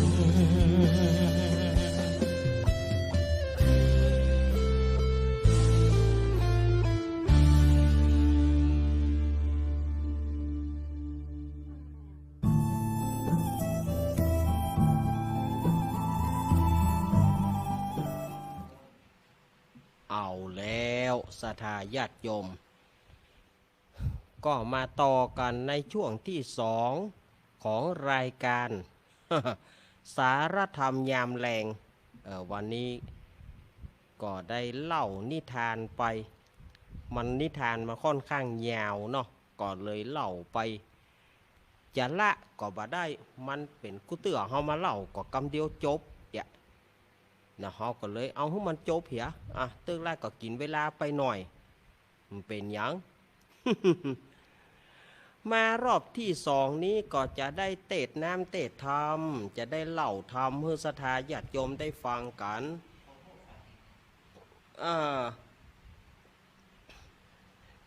เจก็บอกว่าขอโทษเนอท่านอาจารย์วิสุวัตเนอวัดฝ่ายหินเพราะว่าคอมมันส่งจ้าขออภัยในความไม่สะดวกอีกเฟซบุ๊กมันจ้าไปหน่อยส่งจ้าไปขอสุมาเนออีหรอจ จะไปลืมเนอศรัทธาญาติโยมตังวัดฝ่ายหินเปิ้นก็จะไปถ่ายทอดนะเปิ้นจะยกกองคาราวานไปถ่ายทอดที่วัดดอนตันตำบลเหมืองเกี้ยวอำเภอแม่ริมจังหวัดเชียงใหม่อาตมาภาพก็จะไปเหมือนกันอาตมาภาพจะไปขวายหน่อย แต่ว่าจะไปตันจะไปทำบุญกับเปิ้นเนาะศรัทธาญาติโยม ในเจ้าภาพการเทศน์ในเมื่อแรงนี้ก็มีสมณศรัทธาญาติสมณศรัทธาหลวงพ่อมานิตถาวโรแล้วก็ลูกศิษย์ลูกโยมเปิ้นเนอร์แม่อัมพันธ์ทาวนะแม่เพนดาวีแม่เกียงคำดาวตากแล้วก็แถมท่านหนึ่งเนี่ยกระเดียวหลวงพ่อสุมาเนอฮอดถ้าเปิดสายก่อนนิมนต์หลวงพ่อกำเนอว่าผมจำมาได้แถมท่านหนึ่งเนี่ยนะสถานท่านหลวงพ่อมานิดเนาะผมจำมาได้ชื่อเปิ้นมาได้คนเนยคอมท่านเดียวหมูว่าวันนี้วางนี้นี่มันเป็นอะไรอย่างจำอะไรอย่างยากนะสถานญาติโยมเฮ้ยแล้วก็แม่เพนขาวเตี้ยก็จะตามเดิมนั่นแม่เพนนะตานไปหาป้าอุ้ยน้อยปอนแม่อุ้ยเงินนั่นนะแล้วก็ตานไปหายาติพี่น้องแล้วก็แม่สีทรเปรมจิตโยมปี่สศิธรป่ามีที่เปิ่นโจทย์ไว้เอาแล้วก็หลายๆท่านเนอะที่เปิ่นเป็นเจ้าภาพที่ให้หอมอาตมาที่วัดตงโปงเมืองปานลำปางในวันนั้นก็อุ้ยอวนกิติรังกาถ้าจะได้ก็วันอังคารเนอะวันอังคารจะบอกชื่อให้หมดเนาะวันอังคารนี่จะบอกว่าไผ่ต้านหาไผ่พ่องอย่างนี้นะวันอังคารเนาะวันนี้มันถ้าว่าช่วงนี้มันก็จวนจ้ำโดยเวลาเนาะตะกี้นี่ก็ตังแม่เพนแจ้งมาว่าสถานีวิทยุตังห้วยตองซักมันเสียงมันยานมันบักให้เป็นเสียงมันว่าเวลจะได้ก็บอกฮู้อีนะเฮาก็บอกฮู้ว่าแต่ท่านอาจารย์ชวริตสุแม่เตอขอพอกำเนอขอเช็คดูกำเนอท่านอาจารย์ชวริตเนาะชัยวังโสเช็คพอกำเนอสถานีวิทยุของเฮาเอาละอาตมาภาพจะได้เริ่มเตะทำวันนี้จะเอาผูกที่4เนอะหลังจากที่ผูกที่3ก็มีเท้าความไปว่า เจ้าโปราบ่าวน้อยเจ้าโปรานี่ไปเลี้ยงควายตัวหมูละอ่อนแม่เลี้ยงเปิดก็ซื้อควายให้ตัวหนึ่งเขาก็หมูละอ่อนหมูนั่นก็ไปแปลงปราสาทราชวังแปลงปราสาทแปลงบ้านแปลงเมืองแล้วก็ตั้งเจ้าโปราเป็นพญาเจ้าเมืองก็ฆ่าควายเปิ้นเอาเลี้ยงกันปีกมาแม่เลี้ยงถามว่ามีไหนควายก็ไปเล่าให้ฟังก็ซื้อให้แถมก็เขาก็บัดเดี๋ยวนี้เจ้าพญาก็ได้ละขาดนางสนมตั้งนางสนมขึ้นมาก็ฆ่าควายเปิ้นแถมแม่เลี้ยงซื้อให้แถมก็บัดเดี๋ยวนี้มูลละอ่อนมูลน่ากับไปบัดเดี๋ยวนี้นะเจ้าพญาก็ได้แล้วอมาตเจ้าพญาก็ได้แล้วนางสนมก็ได้แล้วก่อนยังขาดอมาตตั้งนันทเสนนี่เป็นอมาตก็ฆ่าควายเปิ้นแถมเหมาะสดายญาติโยม แม่เลี้ยงก็ไปซื้อให้แถมตัวหนึ่งบอกว่าตัวสุดท้ายเนอะถ้าว่าตัวนี้หายแถมกำจะเคี่ยนหน้ากระดานจะเคี่ยนหมดอะลูกภายลานภายไปจะได้มาให้อีล่ำเหลือจะเคี่ยนหมดอะเคี่ยนแต่หัวหน้ายันลูกน้องอีกซื้อให้แถมตัวหนึ่งยามนั้นก็มีพ่อกางัวพ่อกาควายก็มาพักอยู่ที่ละอ่อนมูนั่นแล้วก็ถามปัญหาเจ้าโปราตอบได้เขาก็ยกงัวยกควายฮื้อ ละอ่อนหมู่นั้นมาเป็นบริวารของเจ้าโปลาวันนั้นอาตมาได้เล่าตึงนี่นะเล่าตึงนี่เนอะมันจบตึงนี่วันนี้ก็จะมาต่อแถมแล้วเนอะต่อว่าจะเป็นจะได้เนาะอาตมาจะใส่ระบำทำนองสักกรรมแล้วก็จะได้มาเริ่มเล่าให้ศรัทธาญาติโยมได้ฟังกันเนาะ นะโมตัสสะภะคะวะโตอะระหะโตสัมมาสัมพุทธัสสะสาธะโวฟังราโสตุจานาสัพปุริสะตั้งหลายตั้งยิ่งใจมวลหมู่อันเข้ามานั่งอยู่หลายลำฮับศีลงาม85เพื่ออยู่ท่าฟังธรรมในกาลาวันนี้เราหมายมีสมณศรัทธาและมุรศรัทธาต่างหลายตั้งภายในและภายนอกภายในหมายมีหลวงพ่อมานิถาวโรสำนักสงฆ์หอมบุญอำเภอดอยสะเก็ดจังหวัดเจียงใหม่ก็เป็นเก้าพร้อมไปโดยสัตติวิหาริกอันเตวาสิกลูกศิษย์ลูกโยมเจ้าจุตนจุองจุผู้จุโคนนะไปนอกหมายมีเจ้าเงามูลรัศธาตั้งหลายที่ได้เป็นเจ้าภาพก่อนติดก่อนทำในกาละวันนี้เพื่อจักมาบูชาพระสัทธรรมเทศนาก็ได้ตกแต่งพร้อมนำมาอย่างมันถูบุพาราชาดวงดอกเขาตอกดอกไม้และลำเตียนพร้อมกับไปโดยจตุปัจจัยไตยธรรมมวลปุงนี้เพื่อมาปูจาพระสัทธรรมเทศนาได้นิมนต์ตนตัวอาตมาภาพมาเป็นองค์เทศนาธรรมในกาลวันนี้เพื่อจักมาอุทิศนาบุญส่วนกุศลมวลฝูงนี้ไปหาปิตามารดาพ่อแม่ต้องเท่าแก่สัมพัทธวงศาญาติกาญาติมิตรพี่น้องที่ได้ร่วงรับดับขันขอภาราณบุญส่วนกุศลมวลฝูงนี้ที่เจ้าสมณศรัทธาและมุรศรัทธาผู้กาตั้งหลายได้อุทิศนาบุญส่วนกุศลมวลฝูงนี้เฮือเขาเจ้าได้ฮับของกินของตานได้กินได้บริโภคแล้วก็ขอเอาจิตตะดวงวิญญาณเอาตนเอาตัวเอาตั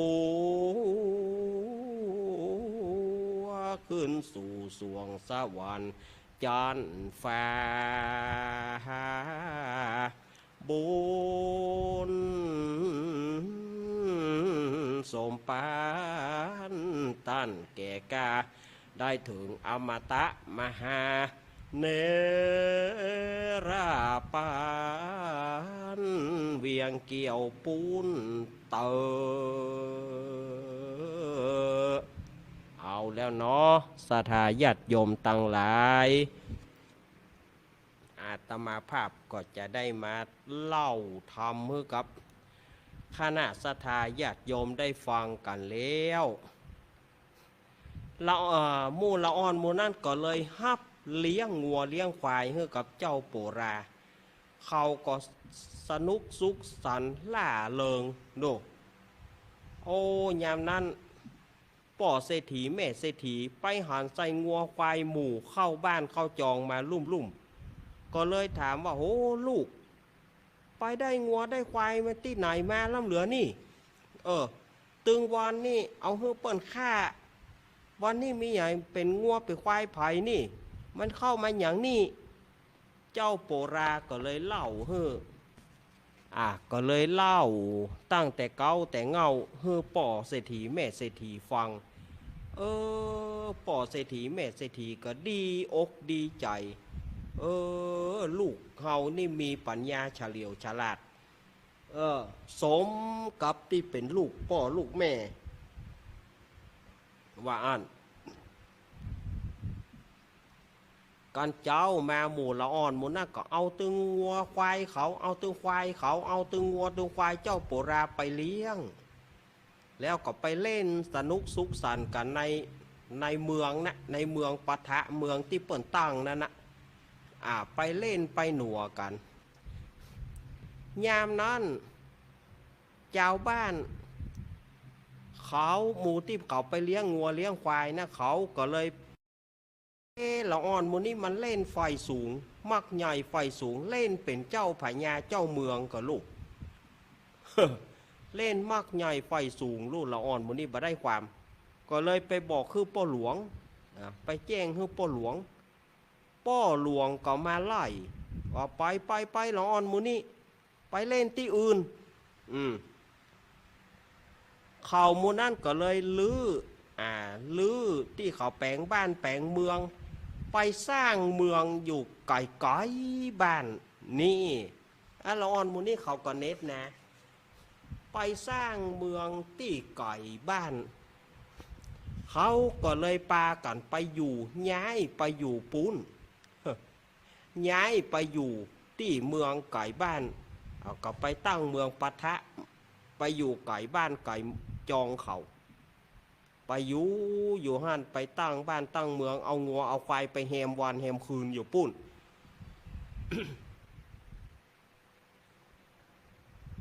ที่นี่ก็ตังพ่อแม่ก็ว่าละอ่อนมื้อนี้มันไปที่ไหนอีเนาะก็ฮู้ว่าเขาไปแปลงบ้านแปลงจองไปแปลงบ้านแปลงเมืองอยู่ไกลพ่อแม่ก็กำกึดของลูกกำกึดของเขามื้อนี้เน็ตไปอยู่อย่าไก่แตะไก่ว่าอีลำเหลืออีน่ะที่นี่ก็ตั้งในเมืองแหละตั้งในเมืองเปิ้นจัดคำถามประจำปีคำถามประจำปีเนี่ยถ้าไผตอบมาได้จะส่งไปให้เจ้าเมืองพิจารณาโทษการบ่เขียนหลังลายก็เอาไปประหารชีวิตดูอย่าอันล้ำเหลือจะไล่สุ่มถามไปตามบ้านตามจองก่อนที่จะมีการถามนั้นน่ะก่อนที่อมาตย์จะมาถามนะก็ตีก้องห้องเป่ากันตีก้องห้องเป่ากันกระจ้องงองเจ้าข้าเอ้ยนั่นน่ะสถาญาติโยมอมาตย์เปิ้นจะมาถามปัญหาเนอไผตอบบ่ได้ระวังให้ดีถ้าไผตอบได้ก็จะมีรางวัลตอบดีๆมีรางวัลตอบไม่ได้ก็จะถูกลงโทษอีหรอกที่นี่ก็เหลือกับพ่อแม่ของละอ่อนหมู่เลี้ยงควายนั่นนะเขาก่อนมากึดใจอย่างใดเขาจะตอบปัญหาอย่างใดกันนี่ลูกเขาก็มีนายเหี่ยมด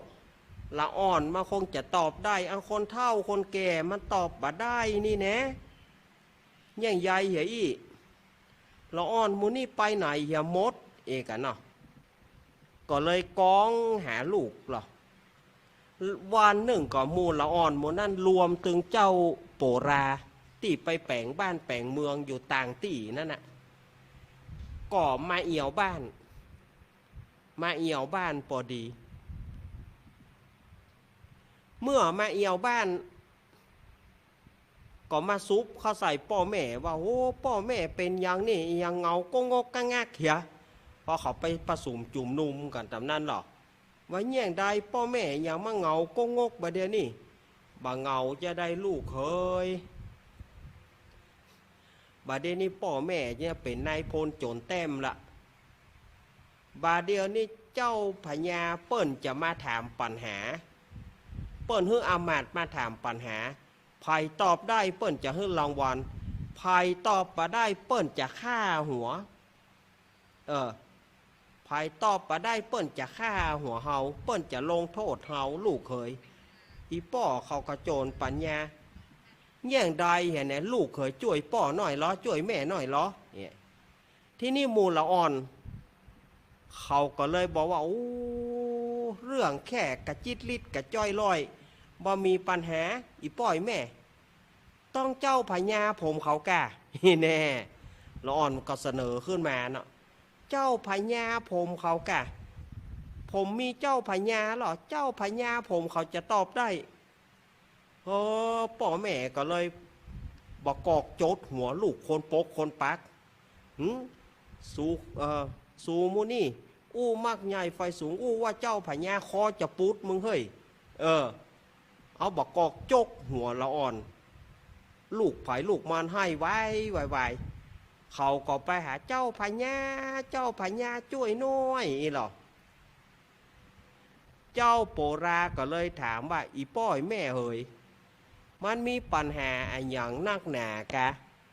กำเดียวเปิ้นจะมาถามได้แหมวันพูกเปิ้นจะมาถามแล้วผ่ายจะตอบได้เจ้าโปราก็เลยบอกว่าผมจะลองตอบพอก่อนเนาะถ้าผมตอบได้ก็ยกความดีให้ป่อแม่กู้คนถ้าผมตอบมาได้ผมก็พร้อมที่จะไปถูกลงโทษผมจะห้ามโทษคนเดียวว่าอันถึงวันพูกเจ้าอามาตย์ก็มาแล้วแหละกระจองงองเจ้าข้าเอ้ยว่าจะได้ไผตอบปัญหาได้พ่อง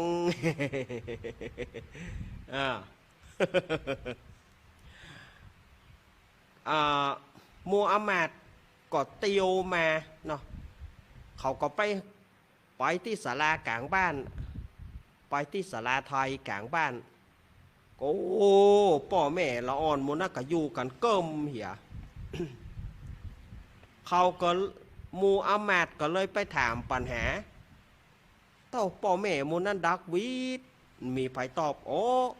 ป่อแม่มูนี่ไอมูคนเฒ่ามูนี่ใจบ่ได้จะต้องถูกลงโทษเจ้าโปราก็เลยบอกว่าลุงเป็นไผกันนี่อย่างมาจากโคมขู่คนเฒ่าลุงเป็นอามาตย์ได้รับคำสั่งแห่งพระราชาว่าไผตอบปัญหาบ่ได้จะเอาไปลงโทษลุงจะเอา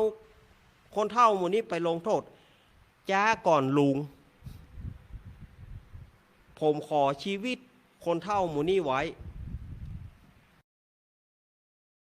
โตดเอง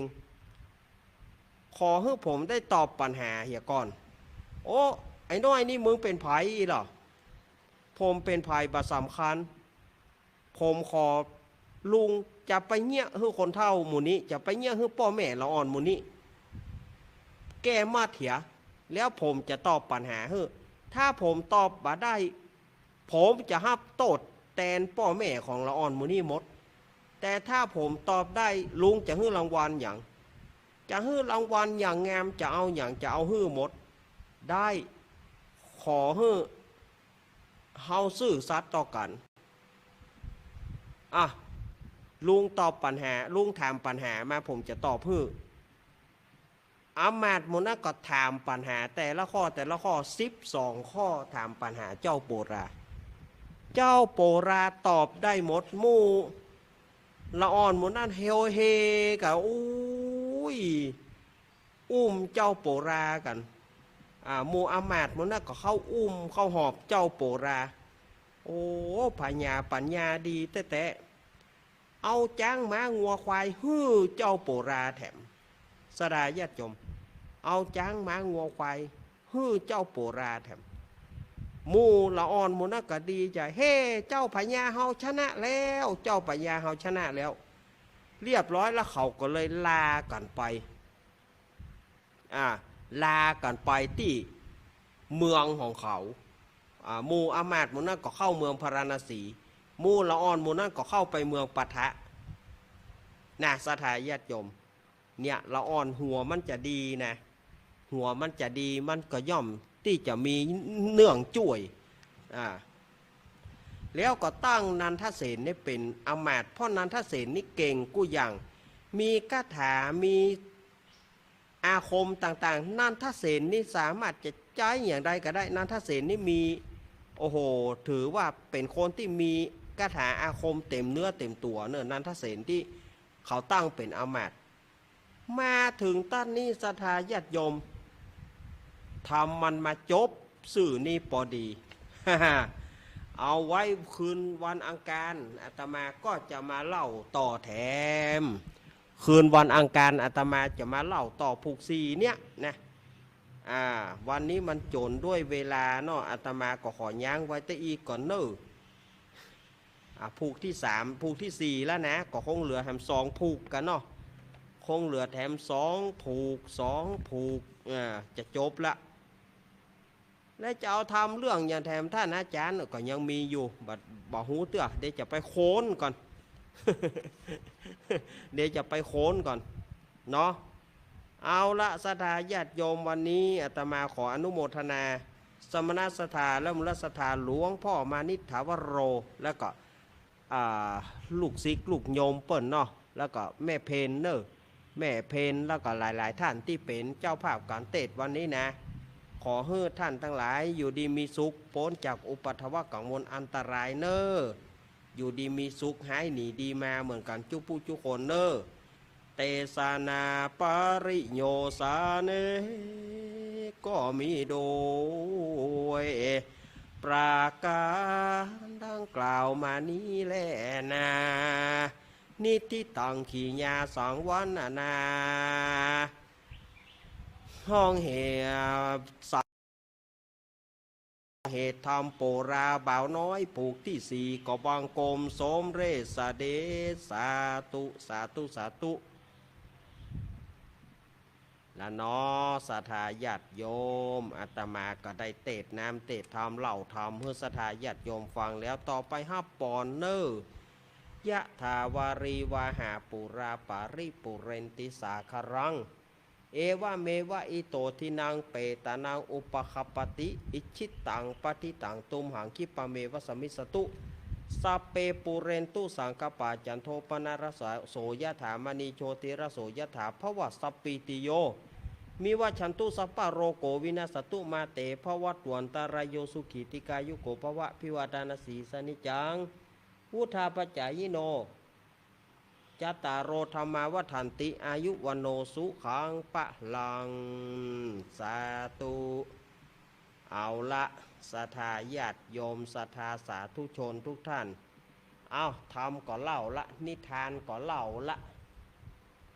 อาตมาจะเปิดสายจะลองฟังเสียงจากโซนใต้พอหนอว่าสถานีวิทยุ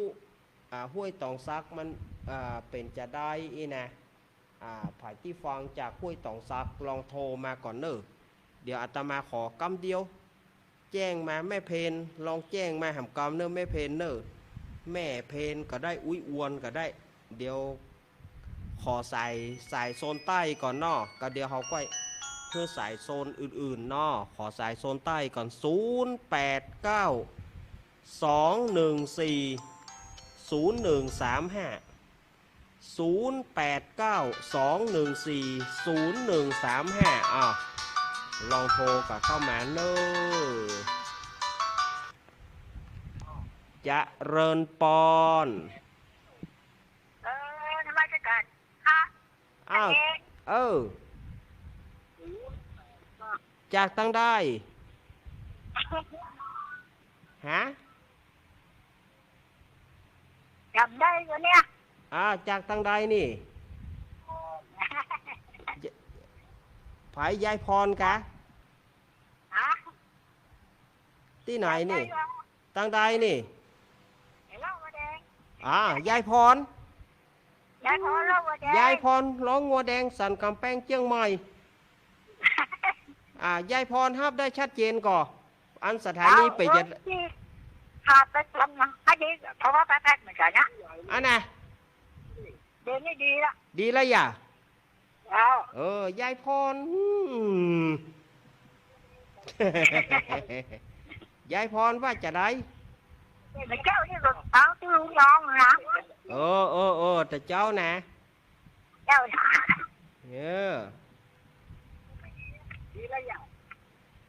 ดีแล้วเนาะยายพรเนาะเจ้า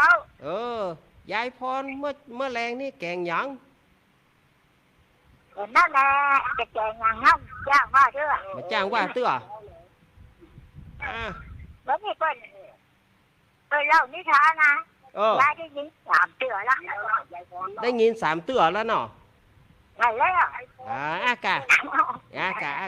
เพราะมันเป็นนิทานประจำปีหรอ น่าจะอ่านที่เอาหัวมันจะเอาหัวไม่ได้ไปด้วยล่ะจะขาดลงอ่ะ นะการสังขารหลองนะเอาขอบคุณยายพรเนอะอนุโมทนายายพรยายพรโจ้โลมายายพรหวดก่อนร้องหัวแดงสั่งกับแปลงเชียงใหม่0892140135เอ้าโทรเข้ามาได้เลยเนอะวางสายแล้วแต่ที่สายแรกยายพร ร้องหัวแดงสั่นกำแพงเชียงใหม่เอาสายเฮาได้ก่ออุ้ยอ้วนสายเฮานี่โซนเฮาว่าจะได้ดีแล้วก็สถานีถ้าดีบ่ดีเนี่ยได้ก็ลองแจ้งกันมาเนาะจะเริญปอนอ๋อ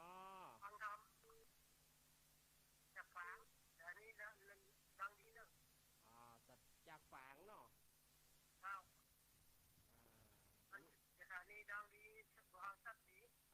อันนี้ป้อนอย่างก็แม่บัวพัดต้นสั้นแม่มาหาลูกเนนมาเหรอ หน้ากะปะกันละป้าลูกเนนละ ปะกันละเนาะ ขนาดเป็นบุญของบุญตาเป็นบุญขนาดที่ได้ป้าลูกเนนลูกเนาะ น่า ถึงแม้ถ้ามันมีบุญแต่ว่าเอาถึงแม้อ่านกันแล้ว โอ้ เนน ปะ เนาะ กะโอ้เดือนจีปีใหม่กับเอากันแม่แหละ จะ แม่ ทำอะไรเราทำกับหมดทำปีนี้สมมตินั่นเรื่องเนนเนาะ ครับ ทำมาปีใหม่ทำแข่งขันรอบเนี่ย น่ากะ อันแรกกับฝนวิ่งเขาตัดหัวโคตรตัดหัวที่เก้าเนี่ย เอาฟอนคอตัวเก่าเหีย ฝนวิ่งคมเจอได้ตัดหัวที่เก้าเจ็ด น่ากะอยู่เพียจันมหาพรหมกว่าครับ แม่บัวพัดบ้านต้นสั้นอ้าวสายต่อไปมีก่อ0892140135เอาโทรเข้ามาวันนี้สายบอกปอกืนเนอะวันนี้สายบอกปอกืนมันคงจะมีปัญหากับวิทยุบางสถานีเนาะอาตมาก็บอกหูนะอาตมาก็ว่าไปติ๊กอาตมาก็ว่าไปติ๊กอ้าวไปจะโทรเข้ามา0892140135สายแรกจากยายพรน้องวัวแดงสั่งกับแปลงเชียงใหม่สายที่2นั้นแม่บัวพัดต้นสั้นจะเริญปอนครับ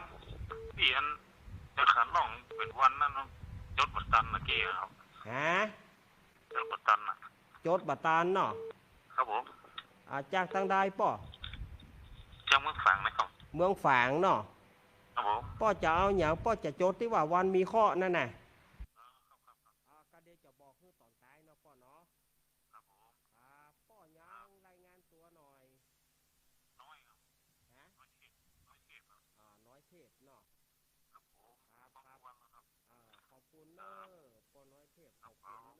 ะไม่ช้าครับ อีกะอยากแจ้งกันไหมเดี๋ยวสมมาเนอะวางป่อน้อยวางสายให้กำป่อน้อยวางสายให้กำขอบคุณถ้าอาตมาวางสายกันรู้หมดอะเจริญปอนอยากตั้งได้แม่จันโสมหายไปที่ป่าเนี่ยฮะ ไปสวดมนต์ไหว้พระที่อำเภอแม่อายวัดเจ้าคณะอำเภอมาบัดเดียวนี่ อ๋อ กำลังมากินข้าวแต่เจ้านี่วัดข้าวใส่บาตรด้วยแล้วก็ไปเก็บผักขี้เหล็กวัดข้าวไปแจกเขา เอากินคนน้อยเนอะ กินเขาได้คุณไม่กินเป็นยาลูกเนาะ มันยอดมันบดแล้วก็ลอดต้นมันน้อย ลุงวิไหน ฮะ ลุงวิไหน วันนี้ติด กิจเปิ้นติด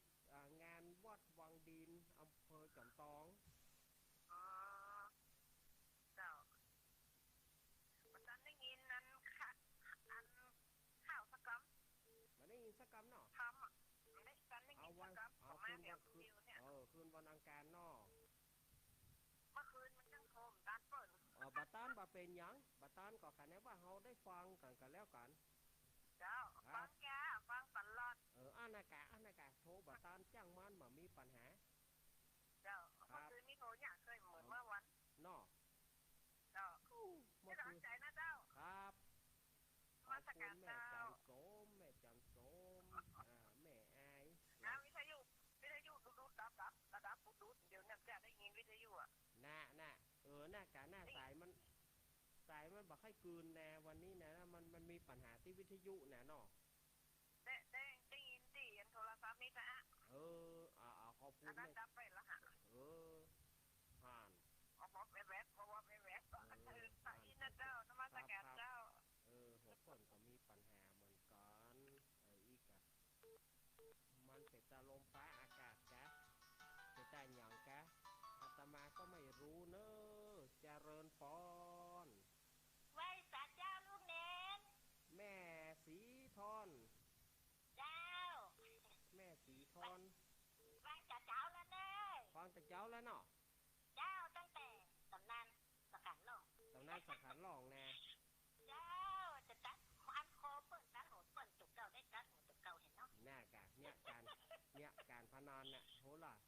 การพนันมันบดีแท้ๆเลยนะเนาะมันบดีอ่ะเจ้าอยู่ตัวแรกก็ย่ำ2 ผูกลูกเน้นย่ำ2 ผูกนะแม่เจ้าแล้วจะเอาเรื่องอย่างน่ะจะมีอย่างมั้งเนาะก็บอกว่าถ้าจะฮื้อดีๆกับญาติโยมขอมานั่นมีว่ะลูกเน้นไอ้ไว้พอดอ่ะคนตั้งแม่อุ้ยตั้งหนองบัวนี่เพิ่นให้ฟังเพิ่นบอกว่าแม่สิทอนว่าขอเพิ่นเอาไอ้ร้อยขอดนี้ก่อถามเพิ่นว่าไอ้ร้อยขอด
บอกว่าปีที่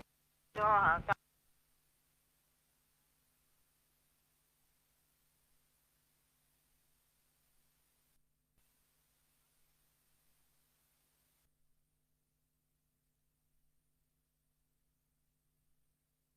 ครับเอาวันนั้นจะไปเนอะมอยมีปัญหามันเกี่ยวกับมอยตัวหันเจบอกว่ามันเกี่ยวกับมอยตัวลองดูไปครับเดี๋ยวจะเลี่ยงมอยออนที่2ไปเฮ้เดี๋ยวกันเนอะขอบคุณเนอะโยมปีพิสมัยเนาะญาติโยมโทรเข้ามา0892140135นี่กะนี่มันถ้าจะมีตัวนี้เจริญปอนไปสาเจ้าท่านอาจารย์เนรนาแม่พลอยแม่พลอย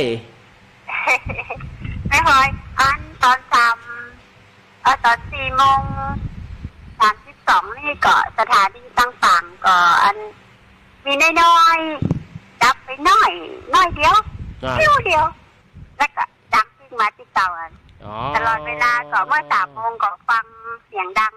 ดีอ่ะเจ้าครับชัดเจนดีแล้ววันนี้แม่พลอยกินพักที่เล็กแล้วนะกินแล้วเนาะเห็นเรียบร้อยแล้วดีแล้วแม่พลอยแม่พลอยได้ฟังเสือกินพักที่เล็กจากที่อาจารย์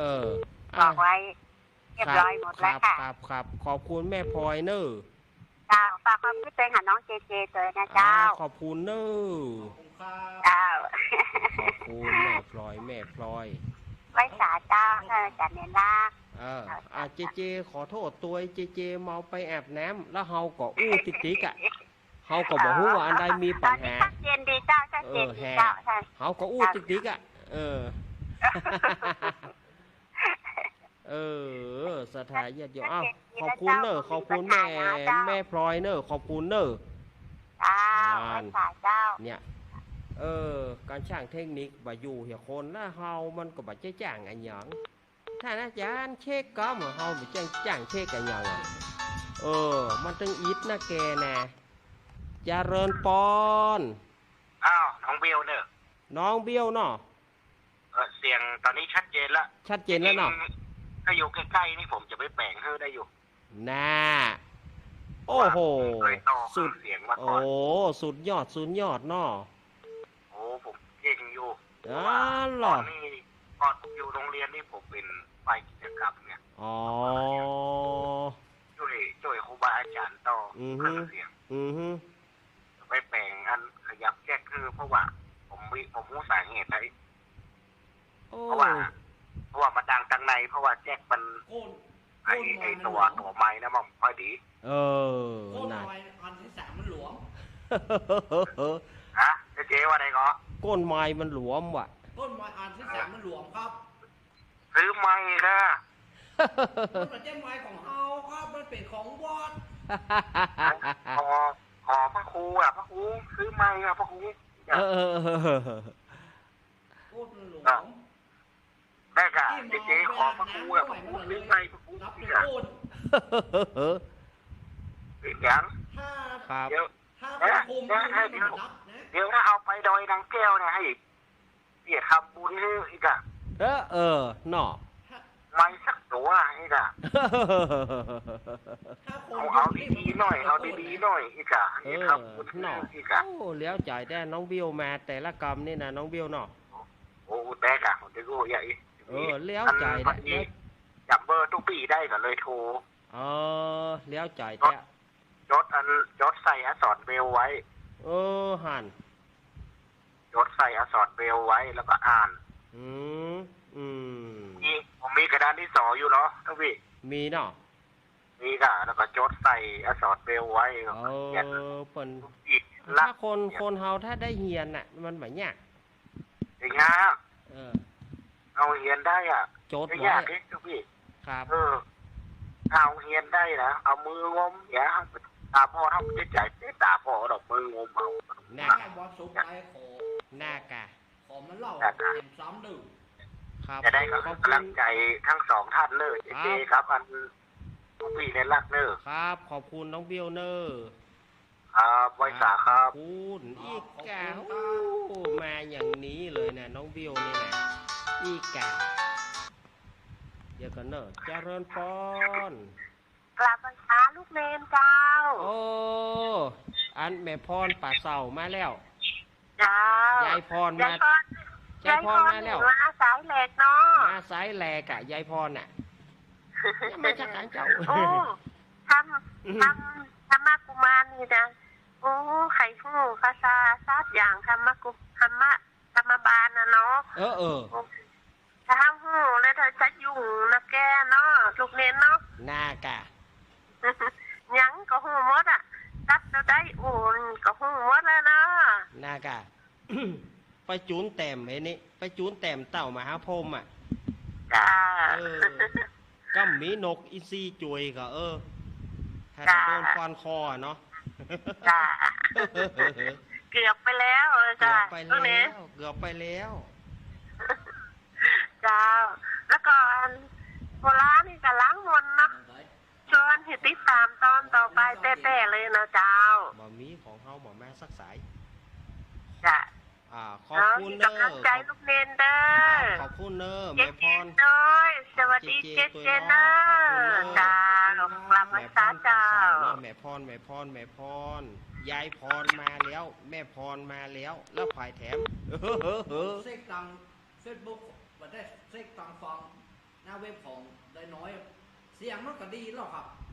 ก็นะมันเฮาบอกหูสาเหตุนะตะกี้นะมันต้องเกี่ยวติดสานีโอ้ยตรงสาขาน่ากะ0892140135หลวงพ่อนิพนธ์วันนี้เพิ่นท่านจะไปอยู่กับหลวงพ่อนิพนธ์นี่0892140135เอามีก็เหลือเวลา11 นาทีประเด็นนี้4:41แล้วครับก็น่ากะเหลือเวลา11 นาทีสถานญาติโยมแห่ง11 นาทีใครจะโทรเข้ามา0892140135มีโทรเข้ามาเลย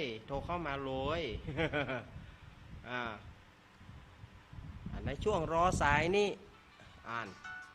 ก็เฮาวางมาแต่เฮากำไว้ในมือจะปวดแขน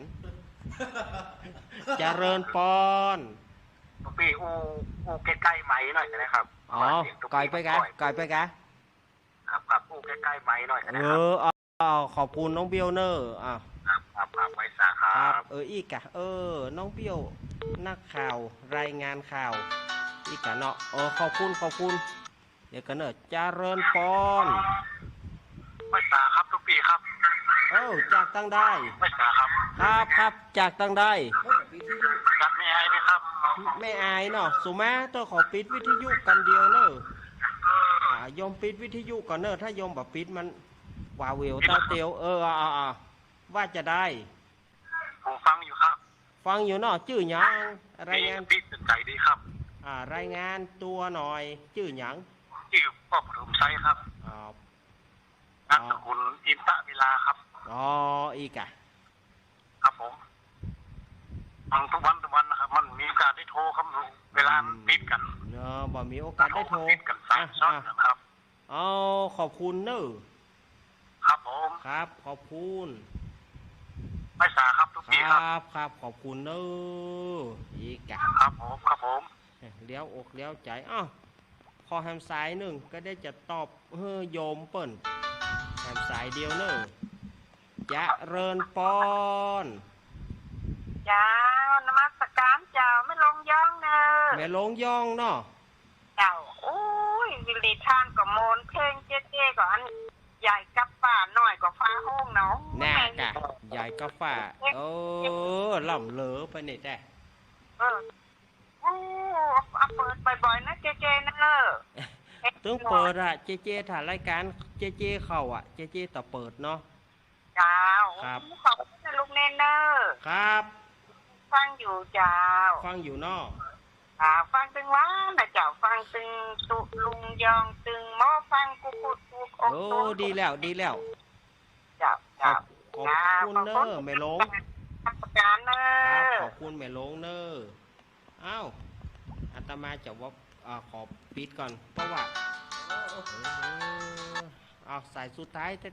เจริญปอนอาจจะเอาอันนี้คืออีกฝั่งทำก้อนหน่อยมายายพรมาปิดท้ายยายพรว่าไปเลยธรรมะคือพระธรรมชี้นำจิตธรรมะคือชีวิตที่ใส่หาธรรมะคือสมาธิภาวนาธรรมะคือศีลปริยาเมตตาธรรมจบละเอาวันหน่วยวันจบแล้วเจ้าอีกจบแล้วเจ้าอีกเนาะบอกว่าไอ้ใดสิจบแล้วเจ้าอีกเนาะยายพรอีกตีกันเนอเจริญปอนยายพรยายลาครับ หมดเวลาแล้วอาตมาก็จะได้อาตมาขอเวลาทำน้อยเดียวเพราะว่าเปิ้นถามโยมเปิ้นถามว่าขอบอกกำเหรอวันอะไรอย่างมีเคราะห์ในสังขารล่องนี่ก็ถ้าสังขารล่องวันอาทิตย์คนเกิดวันอังคารมีเคราะห์ถ้าสังขารล่องวันจันทร์คนเกิดวันพฤหัสมีเคราะห์สังขารล่องวันอังคารคนเกิดวันอาทิตย์มีเคราะห์สังขารล่องวันพุธคนเกิดวันศุกร์มีเคราะห์สังขารล่องวันพฤหัสคนเกิดวันจันทร์มีเคราะห์สังขารล่องวันศุกร์คนเกิดวันศุกร์มีเคราะห์สังขารล่องวันเสาร์คนเกิดวันศุกร์มีเคราะห์ อันนี้ญาติโยมก็เกิดวันหยังฮอดถึงวันปากปีก็ไปปู่จมปู่จาเอาน้ำไปล้างตีนพระเจ้าสะเดาะเคราะห์ขอป้อน้อยป้อหนานป้อตามเตียนสะเดาะเคราะห์ปู่จาโจกเขียนเอาละเวลาอาตมาหมดแล้วบอกงานของปีสมัยแล้วก็ญาติโยมก็จะไปลืมวันที่28ก็คือวันอาทิตย์ที่จะถึงนี่นะงานพระป่าสามัคคีวัดดอนตันตำบลเหมืองเกี้ยวอำเภอแม่ริมจังหวัดเชียงใหม่เปิ้นจะมีการทอดพระป่าสามัคคีสมทบทุนสร้างโบสถ์ศรัทธาญาติโยมก็ไปร่วมกินร่วมทานด้วยกันงานนี้อาตมาก็จะไปเนาะศรัทธาญาติโยมก็ไปร่วมกินร่วมทานกันเวลาหมดแล้วขออำลาศรัทธาญาติโยมไปก่อน